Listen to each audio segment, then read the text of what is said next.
என்ன பொறுத்தவரை அவங்க ஆந்திரால பிடிச்சாங்களா என்னன்னு எனக்கு தெரியல. நான் சொல்ற கதையில நான் நம்பல. எங்க பிடிச்சாங்கன்றதுலாம் தெரியல. இல்ல ஏற்கனவே பிடிச்சு வச்சிருந்தாங்களா இல்ல பேச்சுவார்த்தை நடந்துச்சான்றதெல்லாம் நான் உள்ள போக விரும்பல. ஆனால் இது காலம் தாழ்ந்த கைது. இது இடையில பெயில் பெட்டிஷன் போட முடியுது, எல்லாம் செய்ய முடியுது. அரெஸ்ட் பண்ணாலும் நீதிமன்றத்துக்கு கூட்டு போனாலும் அங்கேயும் டிலேடு ஒரு 3 hours 4 hours இங்க இருந்து உளுந்தூர்பேட்டை இருக்கிற இன்ஸ்பெக்டர் இங்கிருந்து சரியல் தூக்கிட்டு போற நிலைமையில தான் நம்ம இருக்கிறோம் அப்படின்னா எனக்கு இதை நான் ரொம்ப வருத்தத்தோடு பகிர்ந்துக்கிறேன். ஏற்கனவே 10 நாள் ஆச்சு சம்பவம் நடந்து.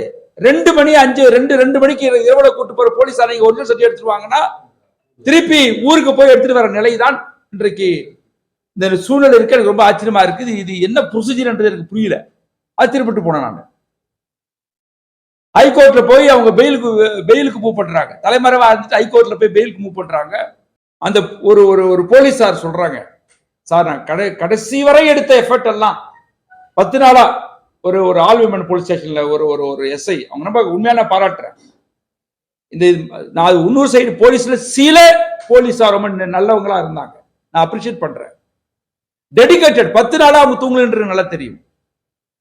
சொல்றாங்க 10 நாளா எடுத்த எஃபர்ட் போயிடுமோன்னு பயந்துட்டு இருந்தோம் சார். நாங்க இப்படிதான் நீதிமன்றம் சிஸ்டம் இருக்கு அப்படின்னாக்கா இந்த ஆக்ட நம்ம என்னவா இருக்குன்றது மிக முக்கியமான கேள்வியாக இருக்கிறது. ஒன்று, குற்றவாளிகளுக்கு பிணை கொடுக்க கூடாது. குற்றவாளிகள் வலுவானவர்கள், அரசியல் ரீதியாகவும் ஜாதி ரீதியாகவும் பண ரீதியாகவும் வலுவானவர்கள். At least minimum charge sheet file பண்ண வரை பிணை கொடுக்க கூடாது. 2 வழக்கு நான் உதாரணத்துக்கு சொல்ல வரேன். இந்த சிறுமிக்கு நடந்த காயங்கள் மெடிக்கல் எவிடன்ஸ் 10 மருத்துவர் பார்த்திருக்காங்க. ஆர்த்தோ மருத்துவர் பார்த்திருக்கிறாங்க, இஎன்டி பார்த்திருக்கிறாங்க, தோல் சம்பந்தப்பட்டவங்க பார்த்திருக்கிறாங்க. முழுக்க ஸ்டொமக் முழுவதும் அவங்களுக்கு ஸ்கேன் செய்யப்பட்டிருக்கு. தண்ணியை நிரப்பி கிட்டத்தட்ட 5 hours 6 hours அவங்களுக்கு பண்ணப்பட்டிருக்கு. அவங்க மொழியிலே சொல்லணும்னா அது எங்க அப்பா வீட்டு காசுன்ற மாதிரி இவங்களுக்கு நாங்க சொல்றோம். அது எங்க மக்களுக்கான நிதி. அதுல இருந்து எடுத்தது நிதியை இது கொடுங்க. அந்த குடும்பத்தாரிடம் 25 லட்சம் ரூபாய் அபராதம் போடுங்கன்ற ஃபைன் போடலாம். எஸ்சிஎஸ்டி ஆக்ட்ல இருக்கு. சித்திரவதை பண்ணிட்டு வீட்டுல தள்ளிட்டு மறுநாள் போய் ஏற்காடுல இது ராடிசன் ப்ளூ ஹோட்டல்ல புக் பண்ணி உங்களுக்கு கொண்டாடிட்டு இருக்கான். இந்த சிசிடி கேமராவை எனக்கு பிடிச்ச போலீஸை விட அவங்க கைப்பற்றுறாங்களாம். குற்றவாளி தரப்பு கைப்பற்றி தங்களுக்கு ஆதரவாக அதை வச்சுக்கிறாங்களாம். காவல்துறையை விட எதிர்த்தரப்பு எவ்வளவு வேகமாக தங்களுக்கு சாதகமான ஆதாரங்களை எல்லாம் மகிழ்ச்சியோட கூட்டு போறாங்க ஹோட்டலுக்கு. சிசிடி கேமரால இருக்கான். அவர்கள் கைப்பற்ற முடியுது, நம்ம போலீஸ் கைப்பற்ற முடியல. இதெல்லாம் வேதனையா நான் பகிர்ந்துக்கிறேன். கடந்த வருடம் 26 ஏப்ரல் 2023 முதல் இந்த 2024 ஜனவரி 15 வரை ரேகா அவர்கள் சென்னையில் இருக்கக்கூடிய பல்லாவரம் சட்டமன்ற உறுப்பினர் கருணாநிதி அவர்களுடைய மருமகள் மெர்லினா, மகன் ஆண்டோ மதிவாணன் வீட்டில் வேலைக்காக அழைத்து செல்லப்பட்டு கடுமையான சித்திரவதைக்கு அவங்க உள்ளாக்கப்பட்டாங்க. இது எல்லாம் நமக்கு தெரியும். குறிப்பாக ஏற்கனவே கடந்த வாரம் நம்ம மதுரையில பத்திரிகையாளர் சந்திப்பு கூட்டம் நடத்தப்பட்டது. அப்போ ரேகா தனக்கு நடந்த கொடுமையெல்லாம் சமூகத்துக்கு தெரியப்படுத்தினாங்க. இதன் விளைவாக நேற்று 25/1/2024 குற்றவாளிகள் இருவரும் கைது செய்யப்பட்டு இன்று காலை 6 மணி அளவில் புழல் சிறையில் அவங்க இருவரும் ரிமாண்ட் செய்யப்பட்டிருக்கின்றனர்.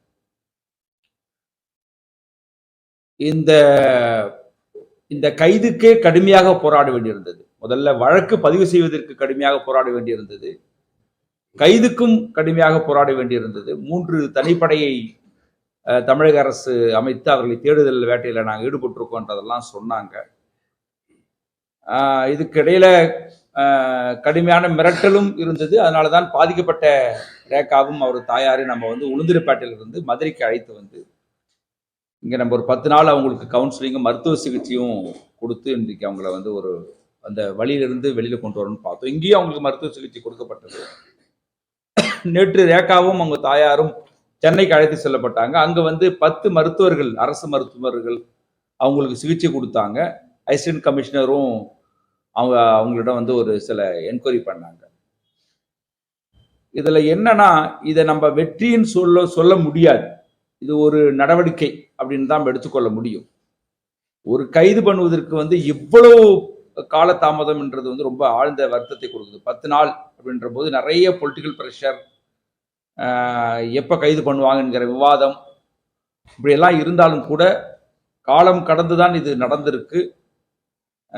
நேற்று கூட இன்னொரு வேடிக்கை நடந்துச்சு, ரொம்ப வருத்தமாக இருந்தது. நேற்று கூடுதல் அமர்வு நீதிமன்றத்தில்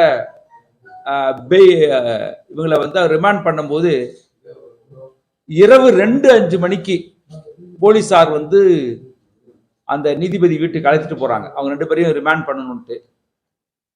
ரேகாவுடைய ஒரிஜினல் சர்டிபிகேட் இருந்தா தான் நான் ரிமாண்ட் பண்ணுவேன்னு சொல்லிட்டாரு அவரு. எங்களுக்கு ரொம்ப அதிர்ச்சியா இருந்தது. திருப்பி ரேகா அவர்களுடைய ஊர்ன்றது உளுந்தூர்பேட்டை. ஒரிஜினல் சர்டிபிகேட் இருந்தா தான் நான் 2 மணிக்கு வந்து ரிமாண்ட் பண்ணும் போது ஒரிஜினல் சர்டிபிகேட் இருந்தா தான் நாங்க ரிமாண்ட் பண்ணுவோம். நாங்க இவருடைய சாதி சான்று ஒரிஜினல் வேணும்னாங்க. அதுக்கப்புறம் நேராக போலீசாரை வந்து உளுந்தூர்பேட்டை போலீஸ் அனுப்பி அவங்க வீட்டுக்கு போக சொல்லி அவர் அந்த சர்டிபிகேட் எடுத்துக்கிட்டு 6 மணிக்கு சென்னைக்கு ரீச் பண்ணி இது வந்து பெயில் கொடுக்கப்பட்டிருக்கு. ரொம்ப வேதனையோடு இருக்கு. நான் மூத்த வழக்கறிஞர் பாப்பா மோகன் அவரிடம் பேசினேன். அப்படி ஒரு வழக்கமே இல்லை. இதுக்கு பல நீதிமன்ற தீர்ப்புகளும் இருக்கின்றன. ஆனா இது எல்லாமே என்னன்னா எனக்கு ஆச்சரியத்தை ஏற்படுத்தது.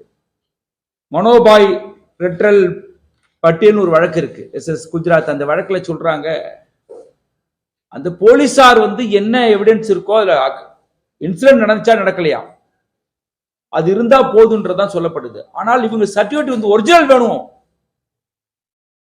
அப்படின்றது எனக்கு மிகப்பெரிய அதிர்ச்சி ஏற்படுத்தியது. ஒருவேளை ஒரிஜினல் சர்டிபிகேட் அவங்க போலீஸ் கைப்பற்றல அப்படின்னாக்க ரிமாண்ட் பண்ண மாட்டாங்களா? எனக்கு புரியல. எவ்வளவு காலம் இந்த ரிமாண்டை வந்து நிறுத்தி வைக்க முடியும்? SC/ST வன்கொடுமை தடுப்பு சட்டத்தில் என்ன சொல்லப்படுது அப்படின்னா, CRPC 1973ல அது அக்யூஸ்டுக்கு நிறைய உரிமைகள் வழங்குறது இருக்கும். அந்த CRPCல அக்யூஸ்டுக்கு என்ன உரிமை வழங்கியிருந்தாலும் SC/ST கேஸை பொறுத்தவரை பாதிக்கப்பட்டோருக்கு ஆதரவாக தான் நீதிமன்றங்கள் செயல்பட வேண்டும் என்று வழக்கில் சொல்லப்பட்டிருக்கு. ஏற்கனவே 10 நாள் ஆச்சு சம்பவம் நடந்து. 2 மணிக்கு இரவுல கூட்டு போற போலீஸ் ஒரிஜினல் சர்டிபிகேட் எடுத்துருவாங்கன்னா திருப்பி ஊருக்கு போய் எடுத்துட்டு வர நிலைதான் இன்றைக்கு இந்த சூழ்நிலை இருக்கு. எனக்கு ரொம்ப ஆச்சரியமா இருக்குது. இது என்ன ப்ரொசீஜர் என்றது எனக்கு புரியல. ஆச்சரியப்பட்டு போனேன் நான். ஹைகோர்ட்ல போய் அவங்க பெயிலுக்கு மூவ் பண்றாங்க. தலைமறைவா இருந்துட்டு ஹைகோர்ட்ல போய் பெயிலுக்கு மூவ் பண்றாங்க. ஹைகோர்ட் என்ன பண்ணுச்சுன்னா செஷன் கோர்ட்ல தள்ளி விட்டாங்க. ஹைகோர்ட் நீங்க அங்க போய் சரண்டர் ஆகி பெயில் பெட்டிஷன் கேளுங்க அப்படின்றாங்க. SC/ST கேஸை பொறுத்தவரை குற்றவாளிகள் பிணை கேட்டாங்கனாக்க அட்வான்ஸ் இன்டிமேஷன் கொடுக்கணும்.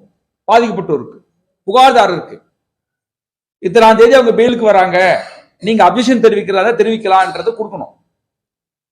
சோ இப்ப வந்து செஷன் கோர்ட்ல இருக்கிற நிலைமையில இவங்களை வந்து வேற வழி கிடையாது. இதெல்லாம் அவங்க வந்து ஏன் கைது செய்யப்பட்டாங்கனாக்க என்ன பொறுத்தவரை அவங்க ஆந்திரால பிடிச்சாங்களா என்னன்னு எனக்கு தெரியல. நான் சொல்ற கதையில நான் நம்பல. எங்க பிடிச்சாங்கன்றதுலாம் தெரியல. இல்ல ஏற்கனவே பிடிச்சு வச்சிருந்தாங்களா இல்ல பேச்சுவார்த்தை நடந்துச்சான்றதெல்லாம் நான் உள்ள போக விரும்பல. ஆனால் இது காலம் தாழ்ந்த கைது. இது இடையில வந்து பெயில் பெட்டிஷன் போட முடியுது, எல்லாம் செய்ய முடியுது.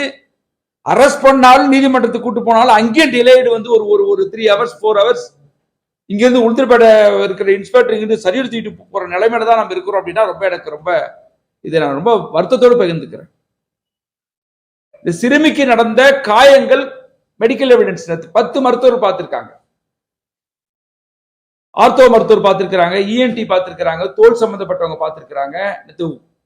முழுக்க ஸ்டொமக் முழுவதும் அவங்களுக்கு ஸ்கேன் செய்யப்பட்டிருக்கு. தண்ணியை நிரப்பி கிட்டத்தட்ட 5 hours 6 hours வந்து அவங்களுக்கு பண்ணப்பட்டிருக்கு. அந்த ஒரு போலீஸார் சொல்றாங்க, சார் நான் கடைசி வரை எடுத்த எஃபர்ட் எல்லாம் 10 நாளா ஒரு ஆல் விமன் போலீஸ் ஸ்டேஷன்ல ஒரு SI அவங்க ரொம்ப உண்மையான பாராட்டுறேன். இந்த நான் இன்னொரு சைடு போலீஸ்ல சில போலீஸார் ரொம்ப நல்லவங்களா இருந்தாங்க, நான் அப்ரிஷியேட் பண்றேன். டெடிகேட்டட் 10 நாளா அவங்க தூங்கலன்றது நல்லா தெரியும். சொல்றாங்க 10 நாளா எடுத்த எஃபர்ட் போயிடுமோன்னு பயந்துட்டு இருந்தோம் சார். நாங்க இப்படிதான் நீதிமன்றம் சிஸ்டம் இருக்கு அப்படின்னாக்கா இந்த ஆக்டை வந்து நம்ம என்னவா இருக்குன்றது மிக முக்கியமான கேள்வியாக இருக்கிறது. 1. 2, இதுல நாங்க சில பரிந்துரைகளையும் இன்னைக்கு முன்வைக்க விரும்புறோம்.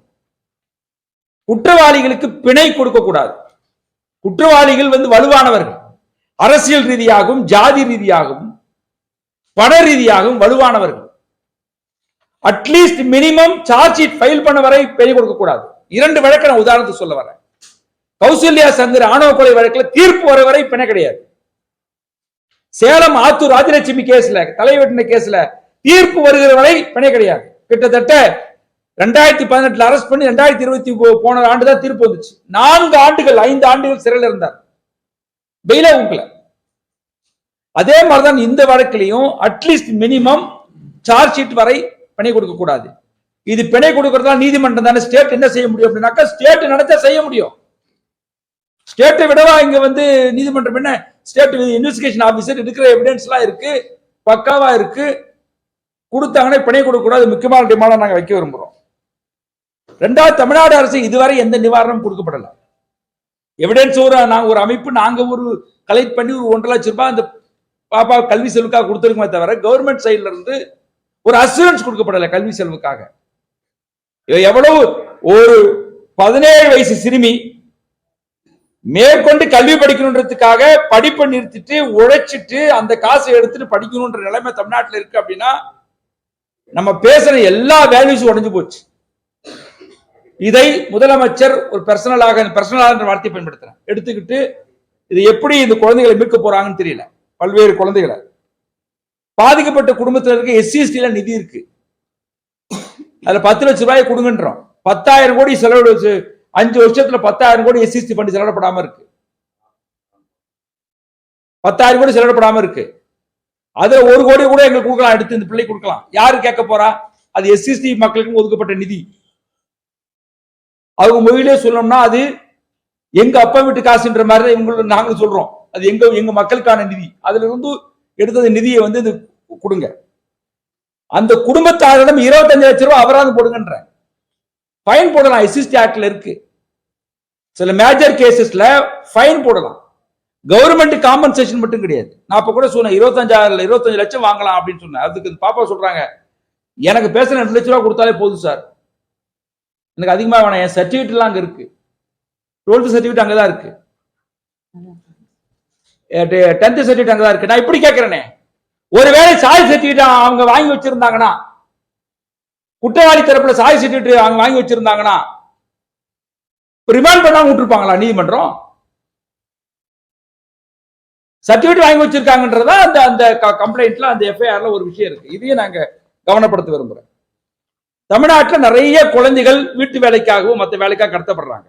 நார்த் இந்தியாவுக்காகவும் கேரளாவிலையும் தமிழ்நாட்டுடைய வெவ்வேறு மாநிலத்திலையும். இதை மீட்பதற்கு தமிழக அரசு நடவடிக்கை எடுக்கணும், போர்க்கால அடிப்படை நடவடிக்கை எடுக்கணும். சும்மா நம்ம இந்த பாலிடிக்ஸ்க்காக மேல இஷ்யூ எடுத்து மட்டும் பேசக்கூடாது. இன்னும் கிரவுண்ட்ல நம்மளுடைய குழந்தைகள், தமிழ்நாட்டை சேர்ந்த குழந்தைகள், நம்ம கிராமப்புற குழந்தைகள், வறுமையில் இருக்கிற குழந்தைகள் வீட்டு வேலைக்காக கடத்தப்படுறாங்க. பஞ்சாயத்தும் அங்க இருக்கிற விஏவும் கணக்கெடுக்கலாம். நம்ம பஞ்சாயத்துல எத்தனை குழந்தைகள் படிக்கிறான், எத்தனை பேர் வெளியே இருக்கான்னு எடுக்க முடியாத டேட்டா எடுத்து மீட்கலாம். நான் மதுரை பத்திரிகையாளருக்கு ரொம்ப நன்றி தெரிவிக்கிறேன். என்ன காரணம் அப்படின்னா, ஒட்டுமொத்த சிவில் சமூகம், பல்வேறு அமைப்புகள், பல்வேறு கட்சிகள், சோசியல் மீடியாக்கள் எல்லாரும் கொடுத்த குரல்னாலதான் இன்னைக்கு ரேகாவுக்கு ஓரளவு கைது நடந்திருக்கு. அதுல குறிப்பா விதை போட்டுனாக்கா மதுரை நம்முடைய பத்திரிகை சந்திப்பு, இது ரொம்ப முக்கியமா நான் பாக்குறேன். இங்க நடந்த கூட்டம் ஒரு பெரிய தாக்கத்தை ஏற்படுத்திருக்கு. இதன் விளைவா 2 விஷயத்தை இங்க பகிர்ந்து கொள்ள விரும்புறேன். ஒருவர் எனக்கு போன் பண்ணார், விழுப்புரத்துல இருந்து போன் பண்ணி சொன்னார், 1:30 மணி இருக்கும், இந்த உங்களுடைய நேரலை எல்லாம் பார்த்துட்டு போன் பண்ணி சொல்றாரு, என்னுடைய மகளை நான் சென்னையில வீட்டு வேலைக்கு அனுப்பியிருக்கிறேன், கேட்கும் போது பயமா இருக்கு, நான் உடனே போறேன் சார், மீட்க போறேன்றாரு. மீட்டுட்டு 9 மணிக்கு எனக்கு கால் பண்ணி சொல்றாரு, சென்னையில இருந்து அவரு, நான் மீட்டுட்டேன் சார் என்றாரு.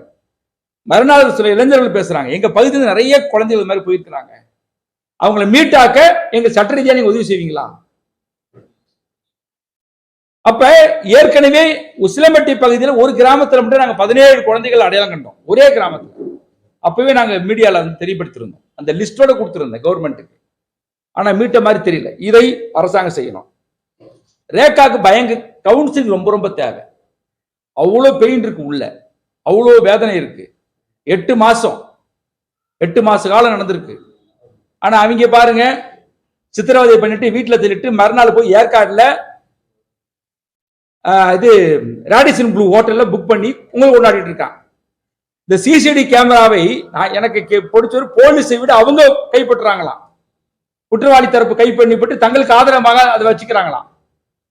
காவல்துறையோட எதிர்த்தரப்பு எவ்வளவு வேகமாக தங்களுக்கு சாதகமான ஆதாரங்களை எல்லாம் மகிழ்ச்சியோட கூட்டு போறாங்க ஹோட்டலுக்கு. சிசிடிவி கேமரால இருக்கான். அவர்கள் கைப்பற்ற முடியுது, நம்ம போலீஸ் இவர்கள் கைப்பற்ற முடியல. இதெல்லாம் வேதனையா நான் பகிர்ந்துக்கிறேன். ரெண்டாவது இந்த வழக்கை சென்னை நீதிமன்றம் நடத்தக்கூடாது, விழுப்புரம் நீதிமன்றத்தில் மாற்றணும். நம்முடைய குஜராத் வழக்கே மும்பையில மாத்தி நடத்தணும். மேலவாள முருகேசன் வழக்கு இங்க நடத்த முடியலன்றதுக்காக சேலத்தில் நடத்தணும். சேலத்துல கோகுல்ராஜ் வழக்கு நடத்த முடியலன்றதுக்காக தான் மதுரையில் நடந்துச்சு. அது மாதிரி சென்னையில இந்த வழக்கு நடத்தக்கூடாது. தமிழ்நாடு கவர்மெண்ட் இமிடியேட்டாக இது நடவடிக்கை எடுத்து அவங்களே ஒரு ஆர்டர் போட்டு அப்ளிகேஷன் போட்டு பாப்பா கிட்ட சைன் வாங்கி அந்த வழக்கை சென்னையில இருந்து விழுப்புரம் கோர்ட் மாற்றுவதற்கான நடவடிக்கை எடுக்கணும். இரண்டாவது, மூத்த வழக்கறிஞர் பாப்பா மோகன் அவர்கள் நாங்கள் கேட்டிருக்கிறோம். எங்கள் சார்பாக அவரும் ஒத்துக்கிட்டாரு, இந்த வழக்கை நான் நடத்த தயாரா இருக்கிறேன் அப்படின்னு சொல்லி அவரும் சொல்லிக்கிட்டாரு. அதனால ஸ்டேட் கவர்மெண்ட் பிபி மேல எங்களுக்கு நம்பிக்கை கிடையாது. அது எப்படி இருப்பாங்கன்னு தெரியும். ஆளுங்கட்சிக்கு சார்பாக தான் எல்லா பிபியுமே இருக்காங்க, பப்ளிக் ப்ராசிக்யூட்டர். இதை நான் இது மறைமுக டைரக்டாவே நான் கிரிட்டிசைஸ் பண்றேன். ஏன்னா பார்ட்டி பேஸ்ட் ஆட்கள் தான் இன்னைக்கு பிபியா இருக்கிறாங்க பெரும்பாலும். அதனால இந்த வழக்கை பாப்பா மோகன் நடத்தணும். அது இல்லாம நிறைய ப்ரொவிஷன்ஸ் இதுல விடுபட்டிருக்கு. எஸ்சி ஆக்ட்ல வலுவா இல்லை. அந்த எஃப்ஐஆர்ல பாக்குறோம். கண்டென்ட் ஸ்ட்ராங்கா இருக்கு, செக்ஷன்ஸ் வீக்கா இருக்கு. செக்ஷன் 31H பாண்ட் லேபர், குறைந்த ஊதியம் அதிக உழைப்பு, அப்படி போட்டாலே 31H போடணும் ஒரு செக்ஷன் இருக்கு. அது இதுல மிஸ்ஸிங். ரெண்டாவது 325A ஒரு செக்ஷன் இருக்கு. அதான் ரொம்ப கொடுமையான ஹீனஸ் கிரைம், கொடூர குற்றங்கள் நடந்துச்சுன்னா இந்த வழக்கெல்லாம் போடலான் இருக்கு. இப்ப இந்த வழக்குல அந்த 325A கிடையாது. 3 and R&S எடுத்துட்டீங்கன்னா ரொம்ப மைல்டு செக்ஷன். அது ஒரு பெரிய சீரியஸ் கிரைமா பார்க்க மாட்டாங்க, ஹீனஸ் கிரைமா பார்க்க மாட்டாங்க. இதையெல்லாம் தமிழ்நாடு அரசு கவனத்தில் எடுத்துக்கணும்.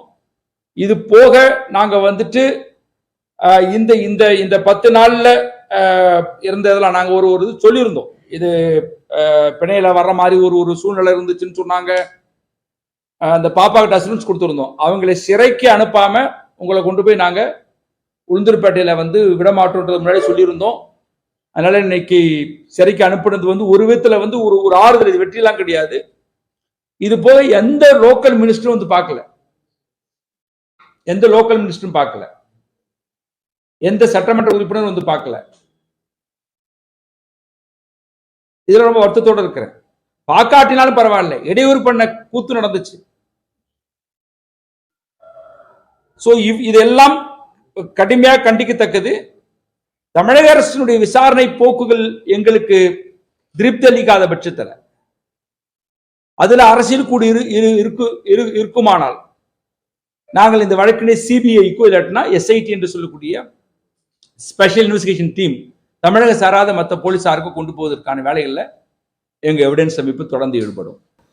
என்ன மாதிரி குழந்தைங்க நிறைய இடத்துல வேலை செய்யறாங்க. அவங்களெல்லாம் மீட்டு அவங்களுக்கான படிப்பு அரசு வழங்கணும். இனிமேலும் ஒரு குழந்தைக்கு இந்த மாதிரி நடக்கக்கூடாது, அது சொல்லிக்க விரும்புறேன். இது இது அரசு கண்டிப்பா இது பார்க்கணும், இது இது இது செய்யணும், இந்த வேலையை முக்கியமா செய்யணும். என்ன மாதிரி நிறைய குழந்தைங்க வேலை செய்யறாங்க, அவங்களுக்கும் என்ன மாதிரி நிறைய கொடுமை நடக்கும். அது யாரும் வெளியே சொல்லாம இருக்கிறாங்க. ஒரு பொண்ணு நான் சொல்லிட்டேன், என்னால இந்த கொடுமையை இதுக்கு மேலே எந்த குழந்தைக்கும் நடக்கக்கூடாது அப்படின்றனால சொல்லிட்டேன். நிறைய குழந்தைங்க இன்னும் கஷ்டப்பட்டுட்டு தான் இருக்கிறாங்க. ஆல்மோஸ்ட் எல்லா குழந்தையுமே படிப்புக்காக வீட்டுல கஷ்டம் அப்படின்றதுக்காக தான் போறாங்க. அரசு இதை பார்த்து குழந்தைங்க எல்லாத்தையும் மீட்டு அவங்களுக்கான படிப்புனை கொடுக்கணும்னு நான் கேட்டுக்கிறேன்.